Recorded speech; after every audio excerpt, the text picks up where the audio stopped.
This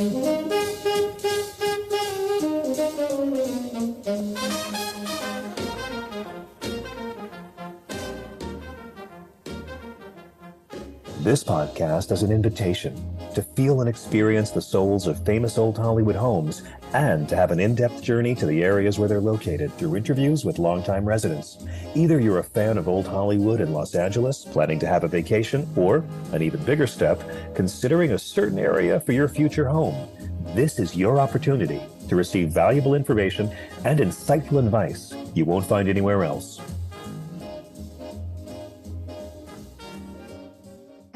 Hello, and welcome to my podcast. Are you in the mood for California? Today, we'll feel and experience the profound ways art can connect us, bridging cultural divides, turning LA's diversity into a vibrant shared humanity with the remarkable Alexey Steele. Art is original. Art is the direct connection to human soul. And it was always there since we became Homo sapiens, and it always will be there until the last human being is on Earth. And there is some credible, very interesting anthropological theory that actually considers that we should really be called Homo artisticus. Because our artistic and aesthetic sense predate our intelligence and probably is the source of our intelligent prowess, unique intelligence prowess that our species has on this planet is really coming up from our unique ability to create.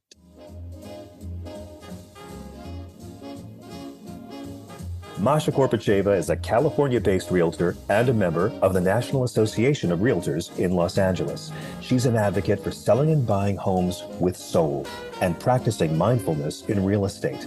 With master's degrees in spiritual psychology and linguistics, Masha brings all of her skills to work with her clients. An intuit and empath, she has touched many lives with her outstanding ability to see beyond the visible and helping to come to better understanding of issues and their resolutions.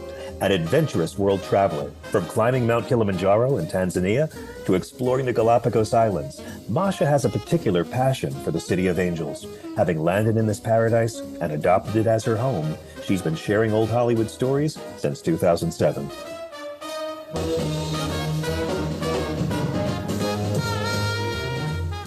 In the mood for California, feel the soul of old Hollywood.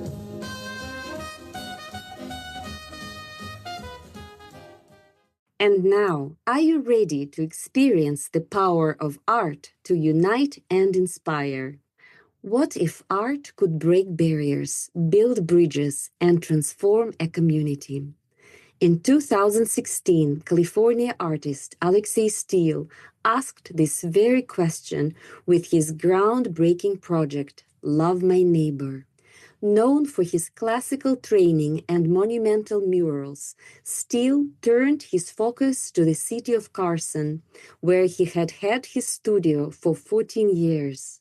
Through this ambitious initiative, he invited residents to become both subjects and collaborators in a living, breathing artwork, a celebration of humanity in all its diversity.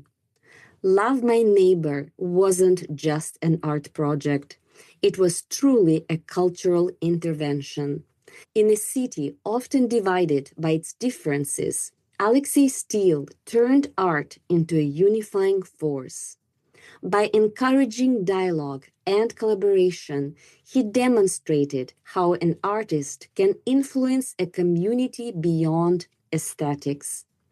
His work fostered empathy and mutual understanding, showing that art has the power to reshape how people see one another. Carson residents who participated in the project described feeling seen and valued. In a world where so much divides us, Steele's portraits reminded them of their shared humanity. Children and adults alike began to see their neighbors not as strangers, but as individuals with unique stories, all part of a larger narrative. Steele's project prompts a more important question. Is Los Angeles a true artistic haven or just a canvas for fleeting trends? The answer lies in how we view the city's ever-evolving identity. Los Angeles has always been a paradox, a place of transient dreams, yet enduring legacies. It's a city where street art can become iconic in a heartbeat, but also where entire movements like the Chicano muralism of East LA or the feminist art collective of the Women's Building can leave indelible marks on culture. Artists like Steele remind us that LA is more than just a playground for the trendy. It's a city where artistic innovation flourishes precisely because of its contradictions. LA's neighborhoods, each a mosaic of cultures and histories, provide fertile ground for creativity that is deeply personal, yet universally resonant. From Watts Towers to the Getty Center, Los Angeles proves that art here can be both transient and eternal, capturing the soul of a moment while shaping the future.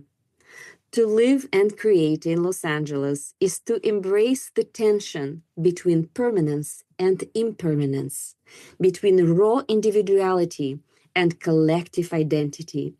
It means navigating a landscape where inspiration can come from the humblest street corner or the grandest gallery. Artists here walk a tightrope between anonymity and fame, but the true magic of LA lies in its boundless possibilities. For Alexey Steele, creating in Los Angeles means forging connections in a city often characterized by its sprawl and fragmentation. Through Love My Neighbor, Steele not only reflected the diversity of Carson, but also embodied the spirit of LA itself, a city where anyone can find their place and contribute to the collective tapestry. And here we are. Welcome to Los Angeles. I'm so delighted to have Alexey Steele here with me. Alexey Steele is an award-winning visual artist with a background of the Russian representational school. Born in Kiev, Ukraine, he began art training at an early age in the studio of his father, Leonid Steele, a renowned Soviet Union artist. Alexey attended the prestigious Surikov Art Institute of the Soviet Academy of Arts in Moscow. He moved to Los Angeles in 1990. Mr. Steele is best known for his large-scale figurative works in oil and on paper, portraiture, and plein-air landscapes. His works have been commissioned, exhibited, and recognized throughout California, Europe, and Asia. He is also the founder of the critically acclaimed Classical Underground, a classical music and visual art project, and of the award-winning Love My Neighbor project in the difficult and long marginalized neighborhood in the city of Carson, California. In 2019, Alexey Steele had been appointed the first artist laureate of Culver City, California. Please check out Alexey Steele's website, www.alexeysteele.com. Alexey will share with us his journey and what it feels like to live and create art in Los Angeles. Hello, Alexey. Hi, Masha. Oh my God. Thank you so much for finding the time in your busy schedule to have this conversation with me today. Oh, thank you for finding a time for me in your busy schedule with your program. Oh my God. Thank you, Grateful. Alexey. So I've known you for years and I've been such a big fan of your Classical Underground project and, your amazing motto in life, in art we trust. So you have made quite a difference in my life. Thank you so much for all these years of inspiration. Well, thank you. It's classical underground, it's always is, always was. It's a state of mind. It's a community of like-minded creators, whether in their professional fields or in their hearts. So thank you for being part of that. Everyone, it was never a venue. It was never serious or as such. It was a form of communion through art. And that's what I think people responded to. It's communion through art. Yes. Is the first religion, and all religions formed and came out of art,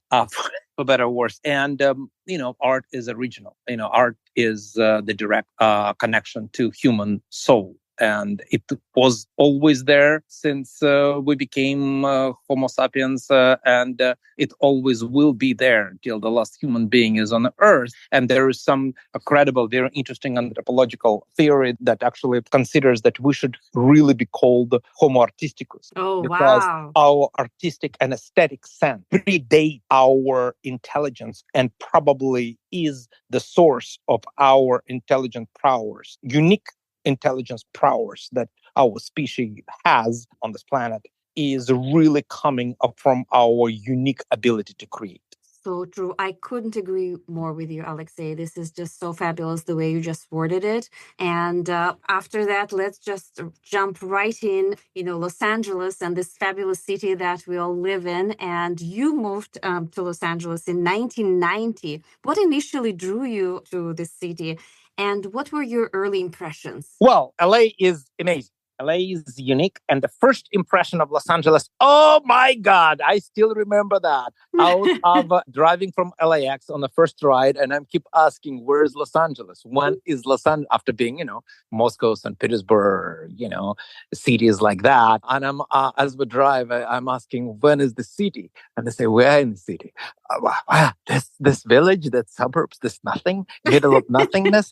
So, and that shock of middle of nothingness and a lack of the city itself and all this, that was actually the first big shock. And then it took a certain realization, but very soon, because we were at that time when we came here, we were in New York, and that realization that, oh no, Los Angeles is the place. This is the place to create, to be a creator, is actually Los Angeles. It's not in New York. And I love New York.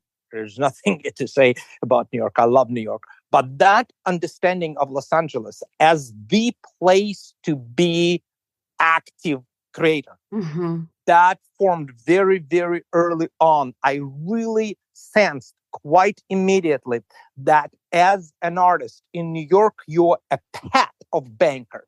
So you are a pet.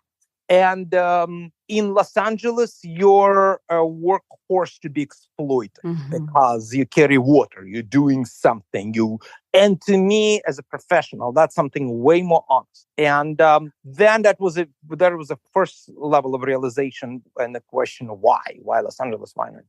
And then the more I understood LA, and especially since the Disney Hall, to me, it's really formed. Los Angeles is the Paris of the 21st century. To me, Los Angeles still is Paris of the 21st century, Paris of Belle Epoque, not the Paris now, not the Paris which is the tourist attraction, but the Paris when it was specifically not a tourist attraction, when it was scrumpy, when it was bohemian because there were all these Eastern European immigrants, all this busting at the seams of brothels, and the real Paris that gave us everything that we know about Paris. In a way, when I came, especially, Los Angeles was all that to me, especially being, on this really great merge of Great West and Great East, being on the Pacific Coast. So Los Angeles is awesome. It still is awesome to me. Back to, my classical underground project, it was awesomely Los Angeles. It was really LA, because LA has no dominating another reason why Los Angeles is for active creators, because it's almost a requirement in LA to be a thing of your own. Yes. Because there's nothing to fit in. In New York, you have to fit into something. But in Los Angeles, there is nothing to fit in. Very interesting. Fantastic. Because you either disappear into something non-discrete, as something that is, or you create your own universe. And if you're up for creation of own universes, LA is your place. And there is not Yes. too many places on Earth where new universes are welcome. And LA. Mhm. Yes, yes. And Alexey, how has Los Angeles shaped your artistic journey, especially coming from a background deeply rooted in the Russian representational school? Yeah, it seems like there's nothing more completely foreign, completely ridiculously alien, out of place, has nothing to do with entertainment. To me, entertainment is still a laughable word. Mm-hmm. Art and entertainment, when it's packed in the same thing, art is art and entertainment is an entertainment. That's a very difficult entertainment. Could be artistic, and it is artistic. It's a great artistic, and the art might be entertaining, but this is two very different, if not often opposite purposes. Mm-hmm. As a purpose, this is a two entirely different industries, different, concepts, worldviews, and aesthetic Yeah. form. And so, to me, it's coming from second generation of art making art as a religion, and it seems like absolutely the most remote place from. And in a sense, that's why it's great, because you have to prove it to such a great level of reasonable doubt, Mm-hmm. to completely different level of viability to really be, because it's impossible, because it's obvious to any kind of remotely, how is it possible? It's not possible. And especially from coming, from that type of a tradition, that type of a school. But once you find that, but that falls into the category of own universe building and capacity to build own universes. And I'm still doing this, and that's exciting. So in the question, Mm-hmm. how did it shape me? It shaped me, it forced me to build own universe, to be completely my own. And is there anything more important in art than that? While being very consciously, and then actually, through all this years since 1990, layers of and steps of realization, to which degree I am a heart and a continuous lineage through my dad, through my school, through my train of thought, through everything I grew up shaped how not rejecting that, which was absolutely normal, would have been expected direction, like just reject all of that only and explore something else, which is fine. But to me, it was not. I needed to really look deeper into my roots. And because of this, I found more in that.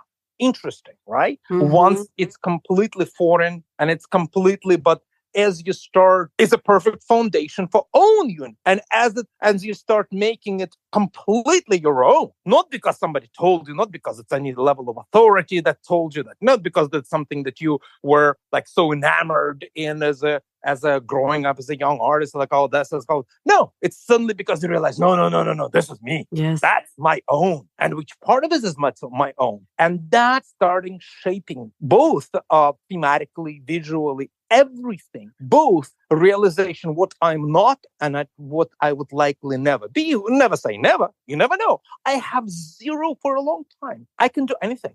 I want to, whatever I would feel like doing, I would be doing that, because again, my dad was like this. My dad was an amazing artist, very important artist, huge part of what I am. And today it just happened to be that we would be talking on his birthday. Yes, so special. He passed away 10 years ago. And today is his birthday. He would have been 102, and it's amazing. It's like ever present, and his legacy is ever present. His legacy is not only ever present, his legacy is futuristic. His legacy will be there. It's one of those things that will be there. He will be at some point household name, maybe name in 3 nations, in Russia, in Ukraine, in America, as it's supposed to be.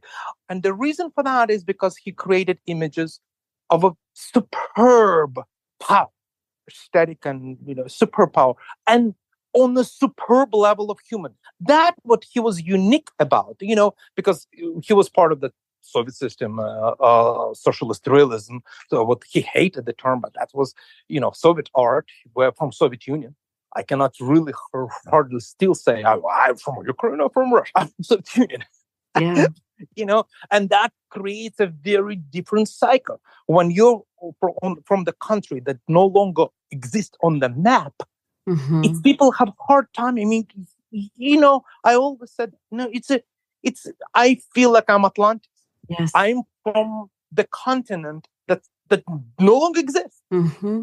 It's hard to imagine if you're from America and suddenly there's no America. Like, that's what happened to me, dude. That's exactly what happened to me. Nobody in the right mind in 75 and in 79 or 80 or 81, whatever, if anybody told us, in this few years, Soviet Union will be gone. So, hey, yeah, sure, right. Go check yourself up. You're up for, doctor's appointment. But it does happen. It's a very big question to all of us, big lesson to all of us. But that's obviously left a deep, not to say a scar. It's actually not that. It's shaping how it shapes. That shaped me. I'm grateful for that. In one sense, if you could ever say that, it's horrible. It's a tragedy for so many. Of course, it's continuous tragedy, of course. But we're children of tragedy. History is tragedy. Yes. History is product of tragedy, and we're products of history. So in that sense, that history, that shape, and that is part of what I am. I am part of Atlantis that no longer exists, and I'm at the place that requires building new universe in order to basically exist as as a creative being. And both are the best. Mm-hmm. Both are what leads to what I'm doing now. That necessity, that background, my dad, personal, really, personal in the genetic level, and the foundational, it's a genetic level. Second generation doing, and we're really, it's insanely odd. I'm doing exactly sort of right as my dad passed away. I started doing like it just happened, completely, concurrently somehow.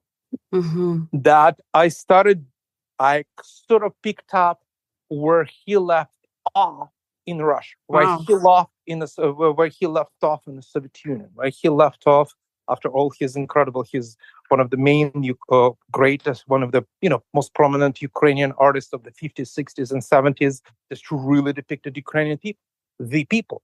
He believed in the power of people. He believed that the people are the source of physically, of art itself, of art making. They're the source of your formal approach. They're pure. He believed in all that.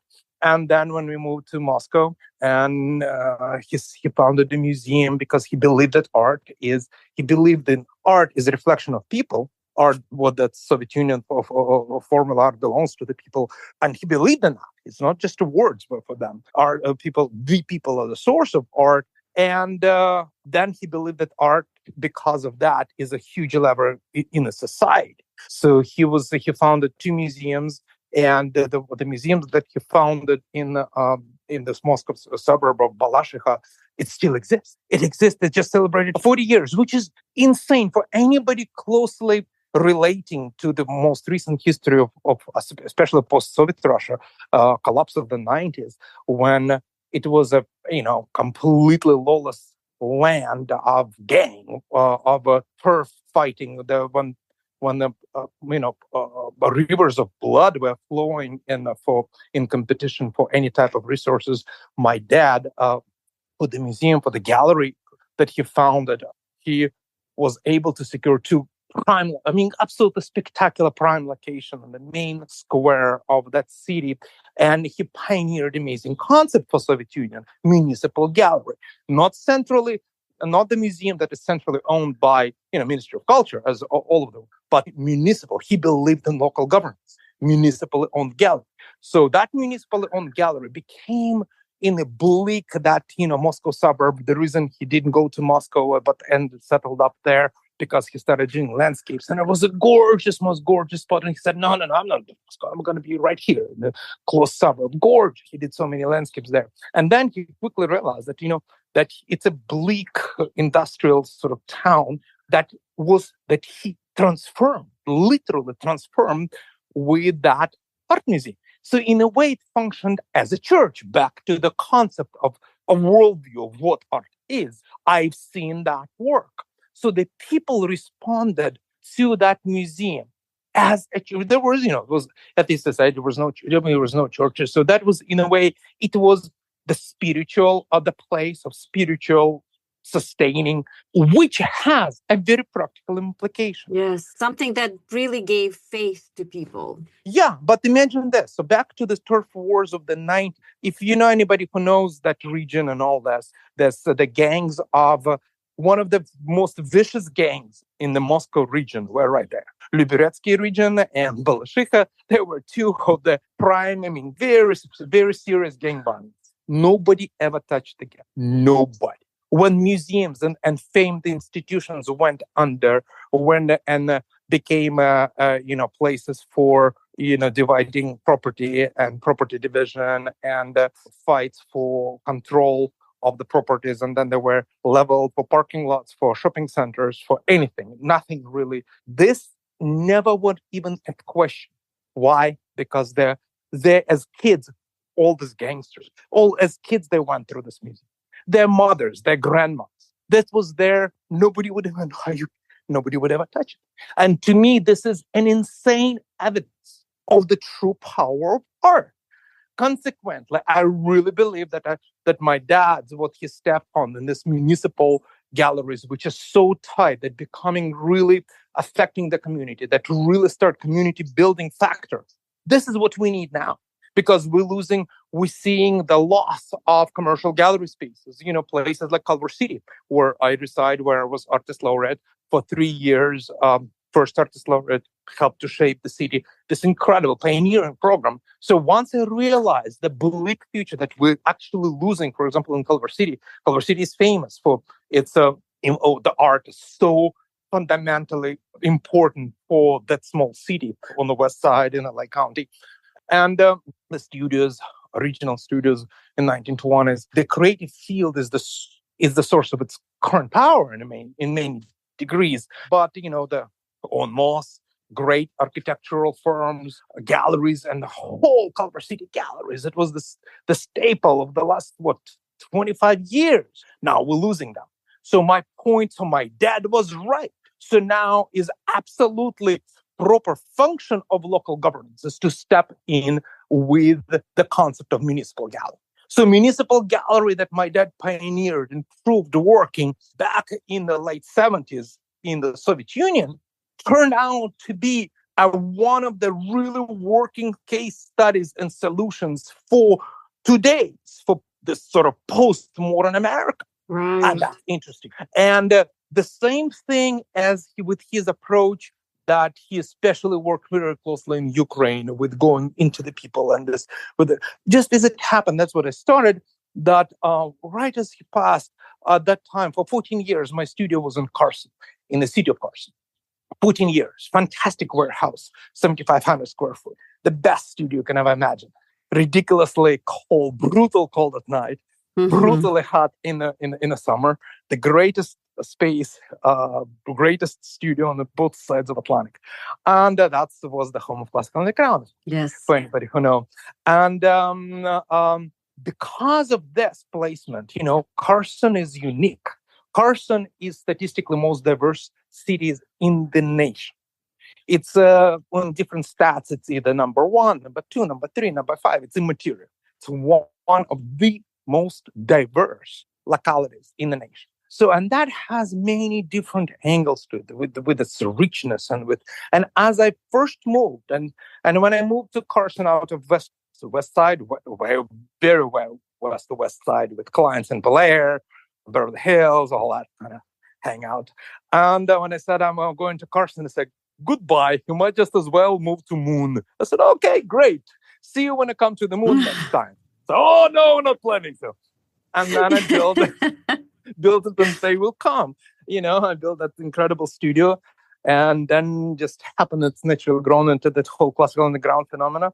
And guess what? Everybody came, including the Moon, the greatest celebrities, cultural celebrities everybody of the world. Came. In the world of classical music, came to Carson. And there was just so many funniest episodes about that. Funniest, because it was the most counterintuitive thing in the universe that actually did happen. Why did it happen? Back to LA. It was the most quintessentially Los Angeles phenomenon. Classical underground, not only that is me, it's quintessentially Los Angeles me. It's the way Los Angeles shaped me and allowed me to turn out to be in the classical underground. But right as that was happening, parallel track, when I started looking at Carson, what my neighbors, what does it do?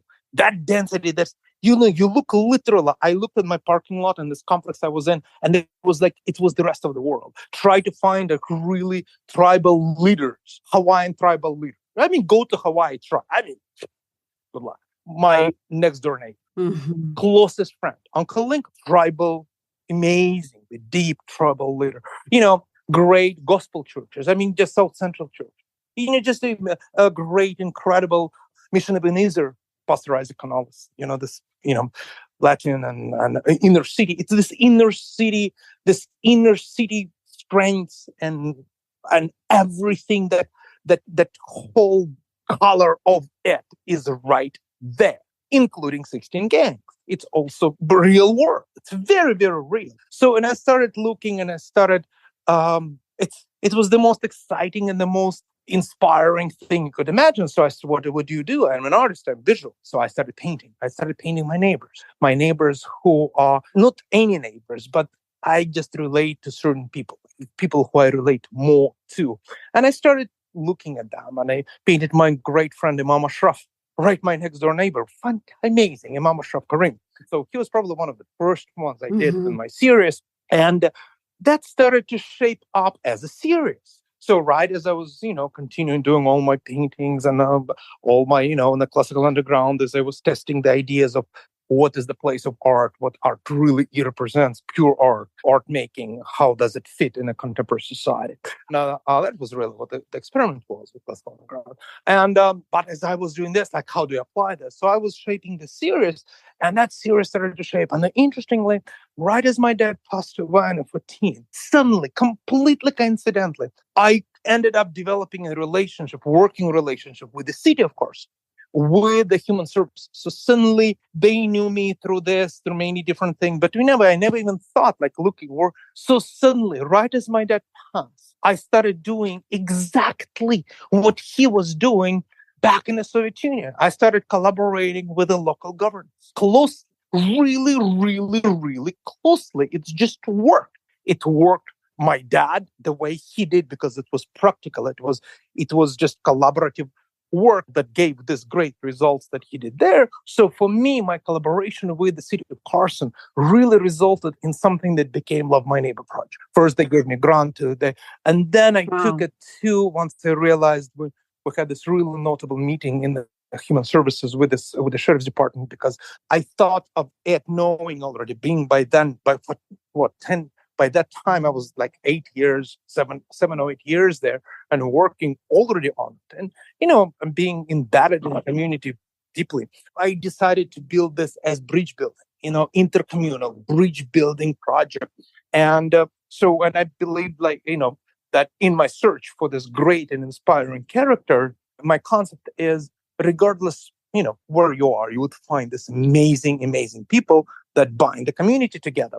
And so I said, I want to go to the toughest of the tough, to the toughest places. And out of the toughest places, it's only one me. I want to go to the toughest. That's just simple. It's just logical. I want to see. That's what I want to see. And at the first, the sheriff's, no, dude, you don't want to go there. No, you don't want to become a problem for us. I said, no, I'm not going to be a problem for you. And sure, and the reason for this, there is a good reason for that, because back to my dad. In my dad's search for that truth of art and the humanity and the absolutely basis, that foundational basis of humanity, he was taking me, this 5-6-year-old kid, out of city kid, Kiev kid, from the professor's apartment, from, my grandfather is a chancellor of the university, which is a kind of equivalent of MIT, Ukrainian MIT, second engineering university in the Soviet Union, and now top in the nation. And my dad's stepdad, my grandfather, Professor Labayev. Anyway, so from this, he would take me, because he would go there to the farthest remote villages in Ukraine where there is no roads, when there is no policeman at all. Closest policeman 25 miles away without a road. So whatever happens in the village stays in the village. And you would imagine how kids, in the villages like this, how they like a city kid. Boy, with art, there was never a question. Yeah. You come there, you start painting, you're just, the power of art was not something that I was even understand. This was normal. This is what art is. This is what art does. In a way, that's what preachers do. This is just first religion. It's art. Yes, very true. And Alexey, you are the epitome of showing art as an active tool of social action. This is incredible, like with your vision of this Love My Neighbor project, bringing people together, uniting them, building a community, and giving faith to people where maybe there was no faith before, and making the community a thriving one. So this is truly incredible what you have done with your art and with your life. And just, going back to the words that you said, Los Angeles is for active creators. I truly have not seen a more active creator than you are, more active creator of art. So this is just absolutely remarkable. So thank you so much for everything that you do. They're great creators, but there's so much more to do because, for example, that whole project Transform Now, I've just was fortunate to receive a really amazing grant by the state of California Creative Corps. And that shows, was a miracle in many ways, and maybe worth a special program to discuss this, because suddenly we have a great proof. Everything what I was doing, there is no way to support. No way. No, I really, how to put it, exhausted all of them, all of the sources, formal art world sources, private donor sources, corporate philanthropy. There is nothing that could support the type of projects, art intervention projects, the community-facing art intervention projects, that developing new mediums that I was able to do with the grant, with the state grant, with the California Creative Corps grant, which brings us back to fundamental need. This is the need for the state to step in. Yes. This is the proper use of money. Art is not frivolous. Art is a fundamental need of our social organization, especially within the economic reality of creative economy. Everybody talk about creative economy. Everybody, it's a sacrosanct. It's like, creative economy. What's creative economy? This is somebody who found a way to make money off creative force. Good for them. But if you cut the creative force, you will cut the tree that gives you golden apples. Yes. So in order for us to have this amazing, the economy of the future, the amazingly super profitable industries that thrive, they're not thriving on the fiber optic. They're not thriving on their software engineer and designers, not on the mathematicians. These are all just tools. They're thriving on culture and on the creative class. What happens in California? We're killing creative.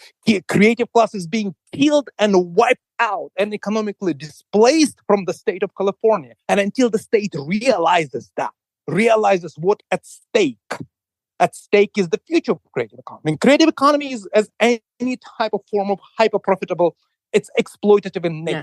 Yes, it will cut the grass and it will move away to the new pasture. And what are the new pastures? Creative fields. So the new startups will follow the creative class. Very true. And that is something that now I believe is time. It's very important. It's very important for the state to look at art funding, not as a excessive frivolous thing when we have some extra money. No, this is a fundamental way to secure our major revenue stream into the future. So suddenly it's a basic economic necessity. And that's, to me, now is very important. So my project, in a way, I view my California Creative Corps project, I view as an example, Exhibit A, in why we need how and why the state should step in to support arts in California, much like why we need municipalities to step in with the initiatives like municipal galleries. Yes, so true, Alexey. Well, thank you so much for giving art the voice and for standing up and for being such a powerhouse. And I'm wishing you all the very best with all of your incredible projects and supporting the art and the artists and all the people that surround you. Thank you so much. I really appreciate your time and this conversation, all these incredible things that you do. Thank you, Masha. And I really appreciate your program. And thank you for giving me time. Thank you. Thank you, Alexey. Bye-bye.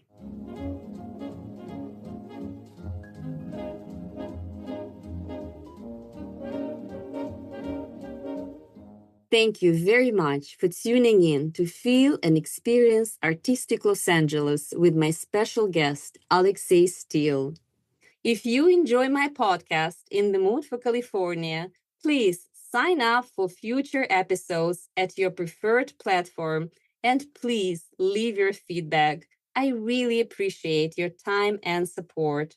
You can follow me on Instagram at In the Mood for California and check out my website www.inthemoodforcalifornia.com. Selling and buying homes with soul is not just my real estate strategy. It's an intuitive and holistic approach that embraces your values, aspirations, and conscious intentions. If you want to discover the power of mindfulness in your real estate journey with my compassionate guidance, I'm here for you. Next time, we'll venture into the Hollywood Hills and explore a platform, places of healing. What makes Hollywood Hills a sanctuary in the heart of LA?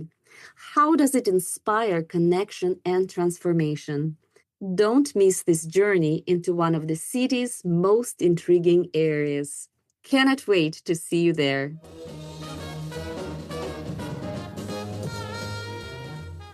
In the Mood for California. Feel the soul of Old Hollywood.